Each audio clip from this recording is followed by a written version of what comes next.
everybody. I'm Steve Schwartz. I focus on helping people get into law schools and, whenever possible, avoid paying for law school at all, or at least avoid significant tuition debt. So the LSAT is the law school admission test. It's the test that you need to get into law school, and it not only determines whether you get in, but it determines, like I said, how much money you ultimately end up paying. Law school ends up costing $300,000 on average for 3 years. Now you might think, why does it cost that much when it's only 3 years? It's because you maybe pay $30,000, $40,000 a year in tuition, but then there's all the money you would have made had you been working during that time. And you can work while you're in law school, but then your grades will suffer, or maybe it will take longer. And so it's important to think about going to law school and minimizing the debt. I encourage students to either go to a top 14 law school or go to a lower ranked law school and avoid the debt altogether.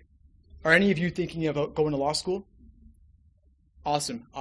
Yeah, the LSAT's really weird. It's not like any other standardized test you may have taken in the past. It's not the SAT, it's not the GRE, it's not the GMAT. The LSAT, the law school admission test, is a test not of content. It's not a test of memorization. Flashcards will not help you for the LSAT. The LSAT is a test of a different way of thinking, and doing well on it requires a total mindset shift. You have to learn to think like a lawyer, to think critically, analytically, skeptically. So you're looking at dense text, maybe short arguments, maybe reading passages, maybe even logical puzzles. And what you're doing is you're taking general principles and applying them to particular situations. And this comes up in a variety of different ways on the LSAT. The LSAT has 3 different parts: logic games, which are the analytical puzzles. They're kind of mathematical. Then there's logical reasoning, which are short, bite-sized arguments of paragraphs that are just a few sentences long. And then you're asked to maybe strengthen an argument or weaken an argument or identify the conclusion within an argument. That's half the exam. 1 quarter is the games I mentioned before. The other quarter is reading comprehension, which is similar at first to what SAT reading comprehension might look like. Long passages, 450 words each, then several questions associated with each. But again, the focus is not on the content. You don't have to know anything at all about what the passage was saying in terms of material. What you do have to know is how the author of that passage goes about making their argument. And some of this might seem relevant to law, some of it might not. But I assure you that it's all relevant to law, and you'll see that if you ever sit in on a law school class or read a law school case. Because law school cases, you have a real-world situation with many different moving parts that you have to manipulate. Imagine like a car crash. One person hits another, but maybe the traffic light wasn't malfunctioning, and there was someone else who was speeding through a red light. And so all those factors come together, and you have to parse out and weigh the pros and cons of each side of a case, for example. And the LSAT has a strong correlation with first-year law school grades, much more so than your undergraduate GPA, much more so than any other standardized test. And this is really important. I actually have a controversial opinion, which is that if you can't get a good LSAT score, you should not go to law school. And that's not because you wouldn't make a great lawyer. You could make a fantastic lawyer and do terribly on the LSAT no matter how hard you study. The thing is, you've got to get through law school and then pass the bar exam in order to become a lawyer. And so if you can't get through law school, maybe you drop out after the first semester or the first year, you've sank $20,000, $40,000 into your tuition, and that first year, first semester is worthless to you for your career. So you really want to make sure that if you're going to go to law school, you're going to do well. And the way you prove to yourself that you'll do well is by doing well on the LSAT. And the LSAT, you might take it cold and do terribly. I certainly did. I thought I was going to go to a top 14 law school. I had a good GPA, and then I got a perfectly average LSAT score. The median score is a 151. I got a 152. And that's not a bad score. I'm not saying it's bad, but it's not going to get you into a top 14 law school, and it's not going to get you significant scholarship money. So I wanted to raise my score. And I thought, okay, well, I studied for the SAT in high school for maybe 3 months. I'll do the same here. I took exam after exam, and my scores did not go up. I kept getting low 150s. I burned through 10, 20 exams. There were only 40 released exams at the time, and so I was burning through half the material and getting nowhere. But finally, as I started to change my approach from going through exam after exam and just measuring my results with a spreadsheet, I actually started analyzing my weak areas, the areas where I was struggling, the questions I was getting wrong or having difficulty with, and really looking at my patterns in terms of the mistakes I was getting wrong, the things I was having trouble with, analyzing patterns in my mistakes. And through that process, my scores gradually started to rise until I got a 175 on test day. Now, I talked about these, and by the way, the LSAT's out of a 180. 120 is the lowest you can get, 180 is the highest you can get, and a 170 is the 97th percentile. And even a 165 with a decent GPA will get you into a top 14 law school, and anything in the 160s could get you into maybe a top 50 law school, which are perfectly respectable, good schools to go to. But I'm saying you want to invest the time. 2 months is not enough. 3 months is not enough. I studied for a full year. You don't need to spend that long, of course. You don't need to reinvent the wheel. There's plenty of great resources out there today. Of course, I've put together a lot myself, and I'll tell you a little bit about them. But basically, in the past 10 years, there's been an enormous surge in free online test prep materials. The Law School Admission Council has recently partnered with the Khan Academy, and so they have tons of free YouTube videos about the LSAT in partnership with the Law School Admission Council. And then I myself, I'm recording this right now, this will be on YouTube later, I'm putting out new YouTube videos every single day about LSAT prep. You go to youtube.com/LSAT blog, and you'll be able to browse them all. Some of them just me talking like this, some of them are me in my office, some of them are me chatting with other LSAT people, law school admissions people, actual lawyers. And it's kind of funny because I talk to these lawyers and I ask them, well, what's law like? And one of them was saying to me, quite literally, he spends his time driving around from meeting to meeting, from office to office.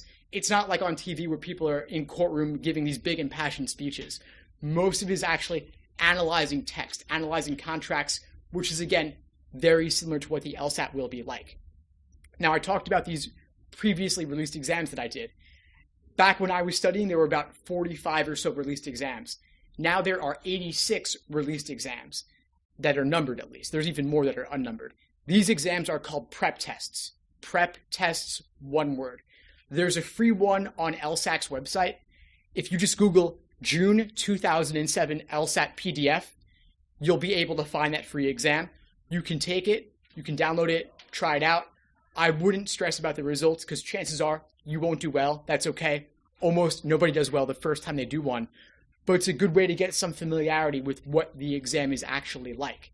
And then beyond that, you can get those other exams I mentioned. They release 3 of them a year. They're published in books of 10 on Amazon. They're called like actual official LSAT prep tests. You can buy them in these books of 10. They're about $20 each. And any book for the LSAT that is under $20 is not a book that's worth getting because that book probably does not contain real LSAT questions. There's a big difference between the real LSAT questions published by the Law School Admission Council. They are very carefully regulated and analyzed to be certain that they contain no mistakes and are valid with only one correct answer. But some other prep companies like Barron's, for example, they don't want to pay the licensing fee to LSAC, so they make up their own questions. But their questions honestly are pretty terrible. They contain mistakes, they might have 2 right answers or no right answer or contain typos. And the LSAT is hard enough that you don't want to make it harder for yourself when the mistake is not with you, but with the test makers. So get the real exams. There's nearly 100 of them now, and you can do maybe 1 a week in the lead up to your test date. Now, I know that some of you were thinking about taking the LSAT. Any of you have an idea when you might take it? March, June, July? Okay, so the LSAT, yeah? How many years? That's a great question. So for most of my career, until last year actually, the LSAT was offered 4 times a year. February, June, September or October, and then December. That is changing because of the rise in competition from the GRE. Some law schools are starting to take GRE scores as well for people with science and math backgrounds primarily. So the LSAT makers want to compete. The GRE is offered virtually every weekday on the computer. The LSAT was 4 times a year. They're now increasing it to 9 or 10 times a year. And right now, we're in February. The LSAT dates this year coming up are in March. There's March 30th. There's June 3rd. There's July 26th, I believe, and then the fall. Now, the LSAT's in a weird year of transition because not only is it going from 4 times a year to like 10 times a year, but it's also going from paper and pencil format to digital. Now, you might be used to doing practice exams in books or printouts or PDFs. That's changing because the LSAT is going to be on a tablet starting in July. And the tablet interface is very different from the paper and pencil format. You might be used to writing on the page, underlining, highlighting, circling, making notes right next to the question. On the digital LSAT, you're not going to be able to do that. You'll have some limited ways to interact with the text on the tablet, but you can't draw freehand on it the way you can on a page. So if you're thinking of going to law school in the next few years, keep in mind your LSAT scores are good for 5 years. So if you want to take the LSAT in the old paper and pencil format, you have only 2 more chances to do that. There's March 30th and there's June 3rd. Then in late July, they start the transition to digital. And what that's going to look like is half of test takers are going to get the digital format that day, half will get paper and pencil. The test makers choose for you, and you don't get any advance notice. And I don't know about you, but I would not want to be in that situation, walking into test day, not knowing what I'm going to be facing. And so I'm encouraging everyone I speak to now to take the LSAT by June if you can. If your timeline is longer, that's okay. You could take it September, it'll be guaranteed digital, and at least you know what you're going to be facing. But if your timeline is longer, then of course you want more time to study. You'll make the best of it when that comes along down the line. People often ask about, well, when should I take the LSAT? I would say overall, I want paper and pencil. I go for March and June. But in general, for a timeline, law school admissions is conducted on a rolling basis, meaning that there's not really a hard and fast deadline for law school applications. You can apply whenever, anytime from like September until maybe even March or June the following year for the same cycle. So let's say you want to go to law school a year and a half from now, next fall. You could take the LSAT anytime this year, apply this fall, this winter, or even a year from now, and then go to law school in fall of 2020. You could do that. Law schools evaluate applications in the order in which they are received, but they also want to see who else is going to come along. So they might delay or waitlist a lot of people to see down the line. So you could apply in September and not even hear back till March. That's just the name of the game. They want to see who else comes along. But you're actually in the privileged position here because over the past 15 to 20 years, law schools have been springing up everywhere. There's more and more law schools all the time, but a couple of years ago, the number of people applying to law school started declining. So law schools are actually desperate for applicants, although they might not seem that way at first glance.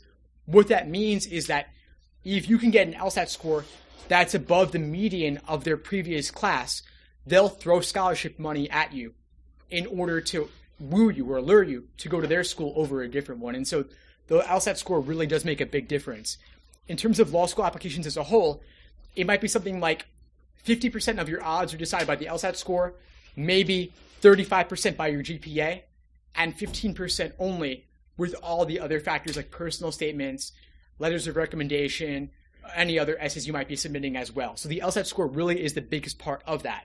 And it's funny because you earn your GPA over the course of 3 to 4 years maybe, but your LSAT is 1 day. And so when I talk about spending 2 to 3 months, it's really not enough time. A lot of the traditional live classes, whether they're in person or online, take place over the course of 2 to 3 months, not because that's what students need, but because that's what it's feasible to offer. The test prep companies would have to double their prices in order to offer courses on a longer timeline. And if you're working, you're in school, you have family obligations, it's hard to commit for that long a period. And so what I would suggest is whether you do a course or not, lengthen your LSAT study timeline. Maybe you want to study over a period of 3 to 6 months. That's what I typically recommend in order for you to achieve your fullest potential. I know I've said a lot so far. Any questions about anything I've covered up to this point? Yeah? When should you start preparing for the LSAT? Well, it depends when you want to go to law school. LSAT scores are good for 5 years. So I would say maybe you want to pick a target test date 3 to 6 months from now, assuming that you're not going to have a ton of other things going on during that time. So you'll take the LSAT before you get any acceptance letters or law school? Yeah, you'll have to submit an LSAT score before you apply. Yeah, so you can apply if you're still an undergrad. You can apply even before the end of your senior year. Yeah, question? How much is it cost? The LSAT, taking the LSAT in terms of registering for it costs about $180. $180. Yeah, so that's for one test administration. They charge a lot, but they also invest a ton of money in producing the exam, and so that's kind of where a lot of that money goes. And people often think about retaking. It's an interesting question because you take the LSAT, but maybe you didn't know what you were doing the first time around. Maybe you didn't study properly, or maybe you just had a bad day. So be it. That happens. It's okay. You can always retake the LSAT, and law schools do not average multiple LSAT scores. They used to back in 2005 and prior, but starting in 2006, they changed their policy so they only consider the highest. So you could take the LSAT and get a 140, then take it 3 months later and get a 170.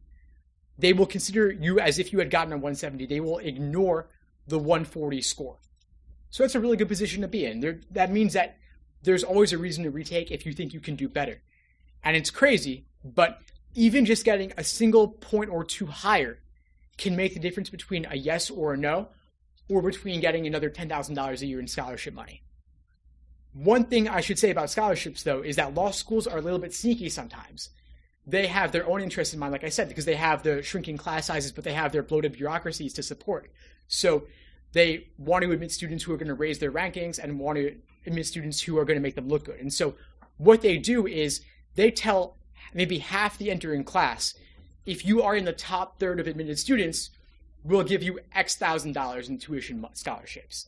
But they're offering that to half the class. So automatically, 17% of people are not going to win that scholarship, but everyone thinks they're going to be lucky ones who do get the scholarship. So you have to really be careful and think about when you go to law school, are you going to be able to put in the time? This is not a part-time endeavor. You can try to go part-time, but typically in my experience, the people who do best in law school, who get the good GPAs, are the ones who are really able to commit themselves as fully as possible to the process. It really is an all-in kind of thing. Questions? Yeah. What's the highest score you can get in the LSAT? The highest score you could possibly get is a 180. The LSAT's on a 120 to 180 kind of spectrum. 120 is the lowest, 180 is the highest, 151 is the median. Now, for any top 50 school, maybe a score of 155, 160 and above will be good enough. It depends on your GPA, of course, as well. One thing you can do is you can go online. If you just Google LSAC GPA calculator, there's a little tool online where you can input your LSAT score and GPA and then see what your odds would be at a wide variety of law schools. Of course, that doesn't tell the whole story, because if you have a family who went there, that can help. If you're an underrepresented minority, that can also help. If you have good letters of recommendation, good personal statements, those can also make some difference as well. But mostly it will be your LSAT score and your GPA. And so if you're thinking about your GPA, it's kind of funny to say this, but you want to take easier classes where you're going to get a better GPA. They don't reward you for taking biochemistry, and even if you get like a C minus, when you could have taken something easier and gotten an A. Unfortunately, that's just how they calculate it. So there's a benefit to taking easier classes if your sole focus is getting into a top law school. It's strange, but that's how it works. Now, about LSAT schedules, like I said, 3 to 6 months, doing not necessarily every single LSAT ever released, but maybe the most recent couple dozen, maybe 20 to 30 exams overall. That's a lot, but think back to when you took the Regents exams. The Regents exams, all the previous ones are online as PDFs, right? You could do the old ones, and you know exactly what you're going to see on test day. It's the same thing with the LSAT. You have all those old released exams. They release 3 a year. There's 86 numbered ones. You do a handful of those, and you'll have a much better understanding of what your test is going to be like. It changes very little from year to year and from test administration to test administration. So you want to do a bunch of the old ones, but not timing yourself at first, because the LSAT is strictly timed, and the timing is a whole separate matter aside from the content. So you want to focus on accuracy first, building your foundation in the test content alone. The logic games, meaning the puzzles. Then you have the logical reasoning, the short arguments. Then you have the reading comprehension, which are the passages. You focus on each of those, just building your foundation, accuracy, untimed. Once you've done that, then you move on to timing with individual timed 35-minute sections. Then finally, once you've got that down, you move on to endurance, because you've got 5 sections with only a 10 to 15-minute break in the middle. So that's like over 3 hours you're sitting there doing this. It's a lot. It's exhausting. Your brain's going to be fried by the end. Mine still is when I do this now. So you've got 5 sections, like I said, but there's actually only 3 different kinds of questions: games, reasoning, reading comp. You have 1 section of the games, 2 sections of logical reasoning, 1 section of reading comp, and then one experimental section that could be any of those previous 3 I mentioned. So that's 5 altogether. They give you 3 of them back to back, no break. That's an hour and 45 minutes. Then you get a short break of 10 to 15 minutes. Then you have 2 more sections back to back. So it's pretty brutal. And that's why I'm saying you want to do a lot of those for practice before you do the real thing on test day. Otherwise, you take it on test day, you bomb it because you're not used to the timing or the endurance, then you're retaking and paying another $180 or whatever it is. Now, that's not the end of the world, but it delays your applications. It means you're studying for another month or 2, so you want to avoid that if you can. If not, of course, not the end of the world. And by the way, speaking of the fee to take the LSAT, if your income is below a certain level, they give fee waivers, meaning you could take the LSAT for free, maybe even twice, and they also give you a prep book for free as well. So if you might qualify for that, if your IRS documents show low income, you can apply for that and they'll help you out there. Another thing to think about is that if you have ADHD and you can get a doctor's note, something like that, they can also give you testing accommodations, which means that you get extra time. Maybe you get an extra break in the middle. Maybe you get a time and a half, or you get double time. That makes a big difference because the LSAT is so strictly timed, and law schools will never know that you got the extra time. So it's kind of a bonus as well. Question? If you are an ESL person, do they give you extra time?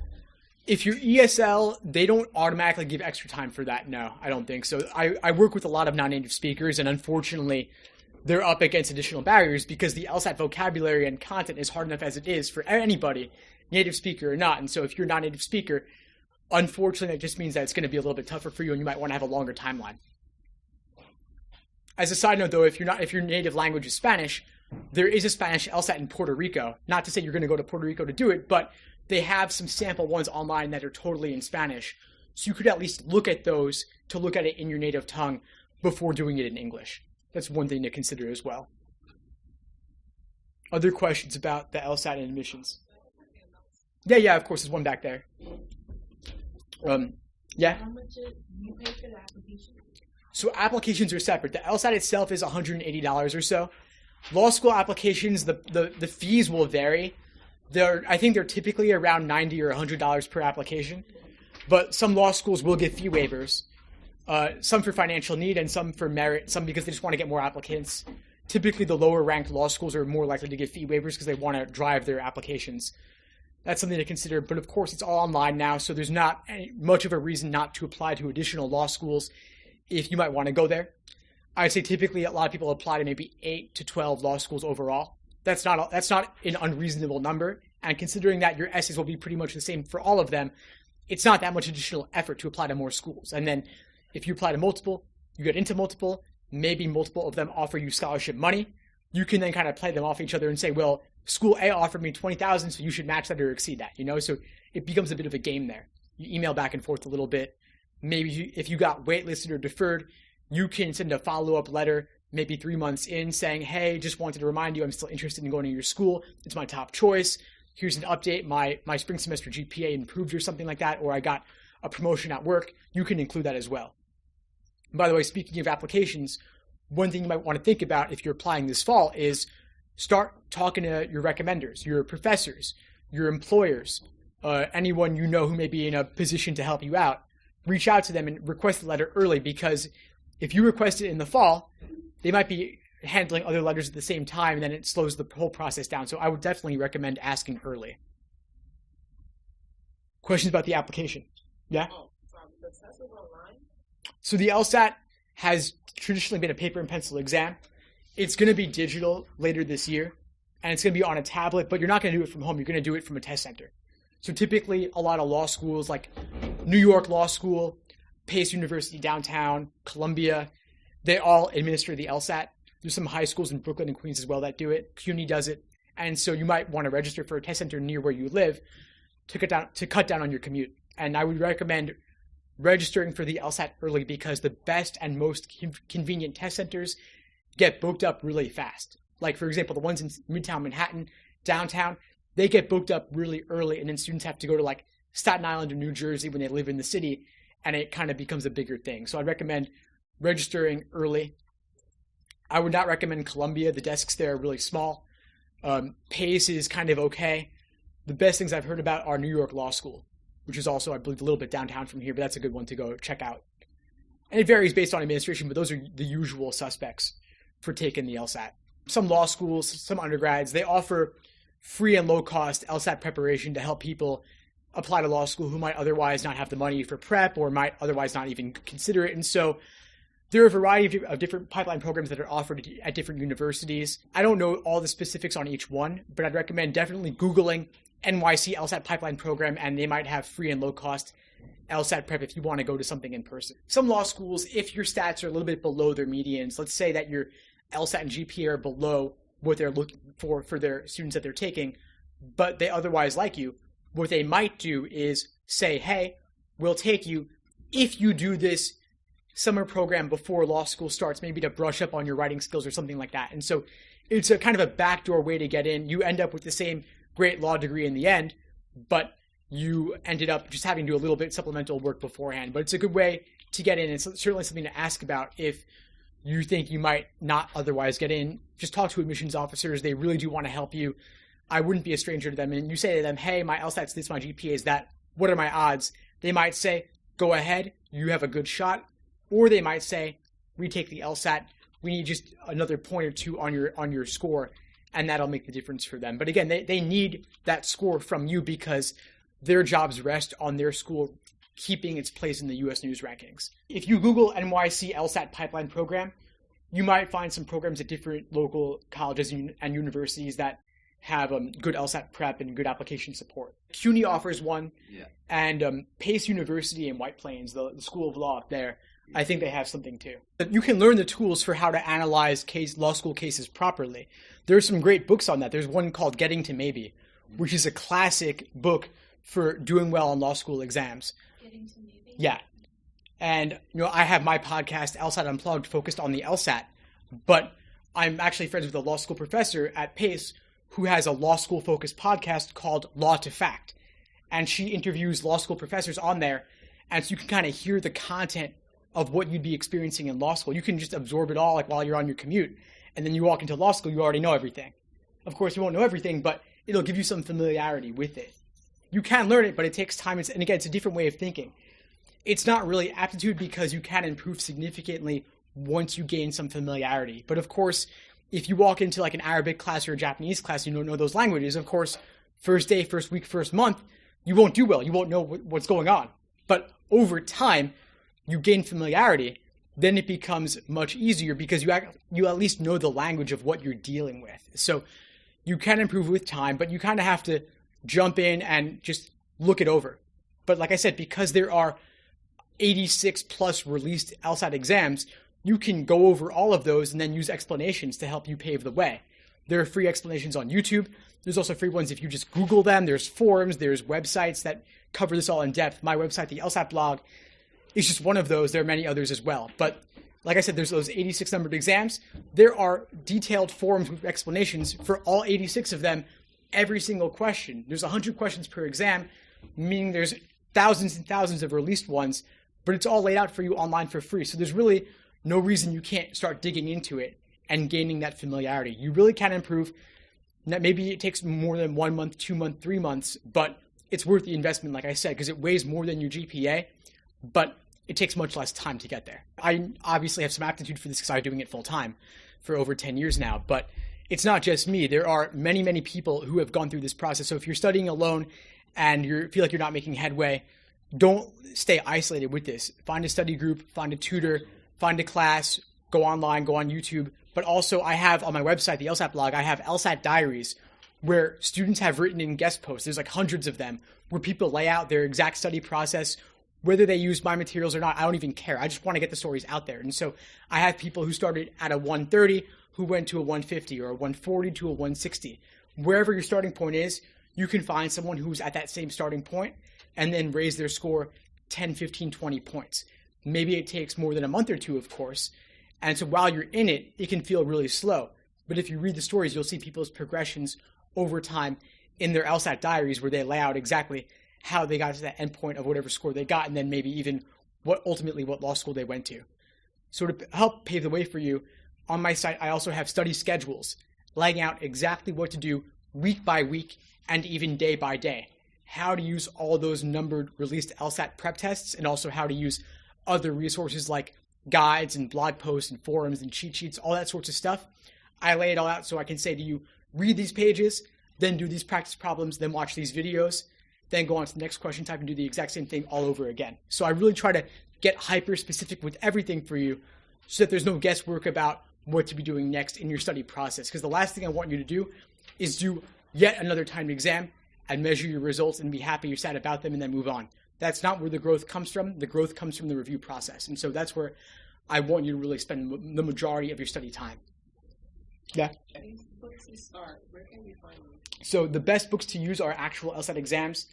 They're on Amazon. Just type LSAT prep tests or actual official LSAT prep tests, and you'll find all the released LSAT exams on Amazon. And most of them are in books of 10 for about $20 each. Like these ones you have on this. Well, that's a resource I put together, just like a free cheat sheet summary. But if you want the actual old exams, I go on Amazon for them. Again, they're actual official LSAT prep tests. Aside from that, there are many other good guides on there as well. Just make sure that they're using real LSAT problems. So how do we know if they're real LSAT problems? Because they'll tell you the prep test number and the date and year it was administered. The books that contain fake LSAT questions, if you look at the reviews, they'll often have mediocre reviews. Like they'll have like 1 star, 3 stars. This book contained mistakes, something like that. But when they are paying the licensing fee to use the real questions, they will put that front and center on the book's cover. They will say real LSAT exams, and you can even look and see which specific ones they were containing. But ultimately, the LSAC, the Law School Admission Council, they're the best people to get the books from on Amazon because you know for sure those are real LSAT exams. And do they give you the explanations and everything as well? It's a funny thing. So the LSAT exams, they only give you the answer key, no explanations, no solutions. So you have to go elsewhere for them. And so for that, you can go on YouTube, you can go on forums and such and see what myself and others have written or made videos about for each actual LSAT problem. And you can get all the detailed walkthroughs there. And you can go to maybe 3 different sites and see what 3 different people have to say about that problem. Maybe one person's explanation doesn't click for you, so you look at a different one, and then so on. And it's good to get different takes on things. What does the review process look like? I said to review, but how do you do that? The explanations are good, but they're what somebody else said, and you don't want to use them as a crutch. So you can use them at the beginning of your study process to gain a little bit of better understanding, but once you've got the foundation, then you've got to look at your own thought process, meaning that for every question that you got wrong or had difficulty with, what was tempting about the wrong answer choice that made you pick it, and what ultimately makes it wrong, and what is discouraging about the right answer choice that pushes you away from it, and what ultimately makes that choice correct. There are traps of encouragement towards wrong answers and traps of discouragement away from right answers. And so maybe the LSAT has 1,000 tricks like that, and you're not falling for all 1,000 of them, or else you'd be getting every single question wrong, like getting a perfect 0, like a 120. So you're not falling for all tricks, only some of them. You have to figure out specifically which tricks you personally are uniquely prone to falling for so that you can avoid making those same mistakes again. Kind of like with the Regents, it's the same thing over and over. The LSAT's the same thing. And so if you don't learn from your mistake one time, you might make it again in the future. And the LSAT really does repeat itself. They're very lazy in a way of reusing old stuff and just changing it, kind of like window dressing. So you really have to look at what your mistakes were so that you can avoid making them in the future. LSAT scores are good for 5 years, meaning that if you take it now, you could still apply 4 years from now and be okay. But I'd want you to have a little bit more wiggle room just in case of something. So I'd say maybe 3 years from now, if you have some downtime for a period of 6 months, that's a good time to do the LSAT.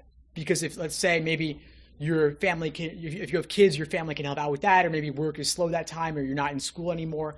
If you have some downtime for 6 months where work isn't too busy, you study then and knock it out. You get the score on record and you're done with it. I'd say that's the best way to do it when you have the free time, ultimately. Because the scores are good for so long. And then also I'd say don't wait until the last minute to take it because you want to have the chance to retake if you need to. So maybe if you're going to apply 4 years from now, take the LSAT 2.5 years from now, then your score was okay, but you want to do better, you have another 3 to 6 months to go for a retake. It really depends on the school in terms of what GPA they want. Some schools, top 14 law school or a top 5, they're going to want above like a 3.6, 3.7 for sure. Maybe a top 50, they're okay with a 3.3 or a 3.2. If your GPA is below that, that's not the end of the world. It just means you have to have an even better LSAT score to make up for it. Every school has its own admissions index where they have a formula where they take your LSAT score and your GPA and they mix them together and then spit out their result. And so maybe Harvard wants a really high LSAT, but their GPA could be lower, and maybe Duke cares more about GPA than LSAT. It could vary from school to school. But ultimately, it typically is LSAT is bigger, GPA is smaller, everything else is tiny in comparison. So you just want to have the best LSAT possible ultimately. And like I said, for GPA, take easier classes where you can get a better GPA. It's crazy to say that, but that's just how it works. If the LSAT and law school is ultimately your focus. Do you mind if I ask what law school you went to? I didn't go to law school. Oh, but you took the LSAT? It's funny, yeah. So I was considering law school. It's how I got into this. But then I graduated college, had my 175 on record. I started tutoring, and I really loved it. And so I kept doing that. And I tutored other stuff in the past, so I knew how to tutor, and then I knew the LSAT, so I put them together, and then I built my website and online stuff, and it kind of all just built from there. So you're currently a tutor? Yeah, I do this full time. Full time every day. I'm making more LSAT content, videos, podcasts, coaching, webinars, in-person stuff like this, one-on-one coaching. That's pretty much what I do. It's a lot of fun. Okay. Do you have to have a degree in either criminal law or any form of law to go to law school? Can you have a business degree and study for the LSAT and take your LSAT? You can major in anything. It's kind of funny, really, because what you learn in undergrad has nothing to do with the LSAT and nothing to do with law school. The LSAT and law school are related, but that's it. Then law school helps you pass the bar. But then even passing the bar, I think you'll agree, that has nothing to do with practicing law. It really is worth investing in this process. And I'm not just saying that because that's what I do in this industry. I'm saying that there are people I talk to who sometimes don't want to buy another $20 book. But a $20 book with 10 more exams, if that could get you even a single point more on your LSAT score, which gets you into a better school or gets you more scholarship money, the return on investment on that is huge. You're talking about the entire course of the rest of your career. And so at the very least, you want to get the best books possible. Maybe not an in-person class that's $1,000 plus, but an online one, maybe live online or recorded online. There's a lot of very affordable online recorded courses that are only a couple $100. And it really is, you can watch at your own pace, kind of like Netflix on demand. And it really is valuable, especially when you're working or in school and you have to fit in the time late at night or on the weekend and squeeze it in here and there. And then there's also YouTube, of course. But whether you pay for it or not, definitely use resources. They're out there, they're free, they're low cost. The internet really does bring down the price, and it's worth it. Another thing to consider is the part-time programs, the part-time evening programs a lot of schools offer. I know that Fordham has one. Pace probably does too. And the nice thing about the part-time programs is that you can work full-time and still go in the evening, and maybe it takes you 4 or 5 years instead of 3, but at least you're doing it in a way that works for you. And you're slowing it down a bit. I think doing a full law school course load while you're working, keep in mind you're competing against those who are not working, and the classes are on a curve. So automatically you're at a disadvantage from day one. And your law school GPA and how you do in the class, your percentile rank, can affect what your summer job options are, your summer associateships. A lot of that will be based on, are you in the top third of your class? Another thing to think about is the part-time programs. They're a little bit easier to get into on average. So maybe you don't have the LSAT or GPA to get into Fordham full-time, but part-time, where the required LSAT's a little bit lower, maybe you can get into that and you still walk away with the same certificate or the same degree at the end, either way. Law school tuitions have skyrocketed just as undergrad tuitions have skyrocketed, and it's really because the federal government has given out loans for whoever wants them, however much money you want. And so law schools raise their tuitions because they can say to the students, well, just go ask the government for the money. And so the problem is that this is not really free money, because when you graduate, you'll be liable for it. And you can have a payment plan, but it'll take you 10, 20, 30 years to pay it off in the end. And so it's better to avoid that in the first place if possible by getting the scholarship money for having a good LSAT score. If you can avoid law school debt and go to a slightly lower ranked school but go for free, in many cases that is better than going to a marginally better ranked school but paying tens of thousands of dollars for it. And you have to consider your own personal situation, of course, but this is my personal take on what I think works for most students. Absolutely. Yeah, being able to graduate without debt is huge, because you graduate without debt, you can go for whatever job you want. Maybe you want public interest, maybe you want immigration law. But if you graduate with 6 figures in debt, then maybe the corporate law job looks like it makes more sense for you, especially if you have like family obligations or something. And the corporate law jobs are really, really grueling hours. And so if you care about spending time with your family, you won't be able to do that much of that, at least in the first 10 plus years of that job, especially if you want to make partner or something like that. But if you have your own law practice, you do immigration law, or you do public interest and immigration, at least you're doing something you really care about, and you maybe will have a little bit more flexibility. Thanks for having me, everybody. Really appreciate it. All right.